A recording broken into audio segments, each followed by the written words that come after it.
गणेशाय नमः। ओम नमः शिवाय। बुध प्रदोष व्रत कथा। प्रदोष अथवा त्रयोदशी का व्रत मनुष्य को संतोषी व सुखी बनाता है। वार के अनुसार जो प्रदोष व्रत किया जाता है वैसे ही उसका फल भी प्राप्त होता है। सूत जी के कथानुसार त्रयोदशी का व्रत करने वाले को 100 गाय दान करने का फल प्राप्त होता है। बुध त्रयोदशी व्रत कथा। श्री सूत जी ने कहा, बुध त्रयोदशी प्रदोष व्रत करने से सर्व कामनाएं पूर्ण होती है। इस व्रत में हरी वस्तुओं का प्रयोग करना चाहिए। शंकर शिव जी की आराधना धूप, बेल पत्र आदि से करनी चाहिए। बुध प्रदोष व्रत की कथा के अनुसार एक पुरुष का नया नया विवाह हुआ। विवाह के 2 दिन बाद उसकी पत्नी मायके चली गई। कुछ दिनों के बाद वह पुरुष पत्नी को लेने उसके वहां गया।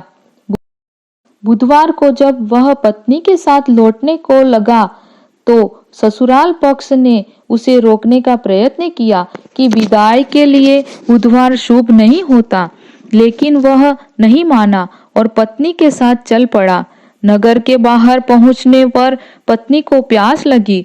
पुरुष लोटा लेकर पानी की तलाश में चल पड़ा। पत्नी एक पेड़ के नीचे बैठ गई। थोड़ी देर बाद पुरुष पानी लेकर वापस लौटा। तब उसने देखा कि उसकी पत्नी किसी के साथ हंस-हंस कर बातें कर रही है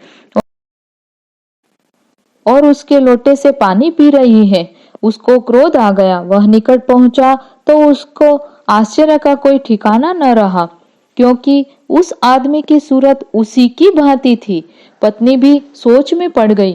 दोनों पुरुष झगड़ने लगे। भीड़ इकट्ठी हो गई। सिपाही आ गए। हम शक्ल आदमियों को देख वे भी आश्चर्य में पड़ गए।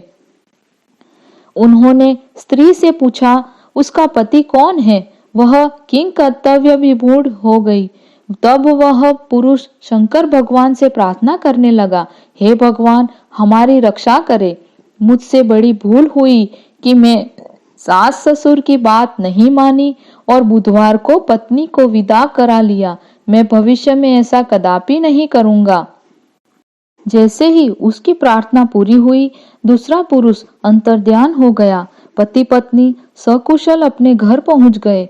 उस दिन के बाद से पति पत्नी नियम पूर्वक बुध त्रयोदशी प्रदोष व्रत रखने लगे। ओम नमः शिवाय।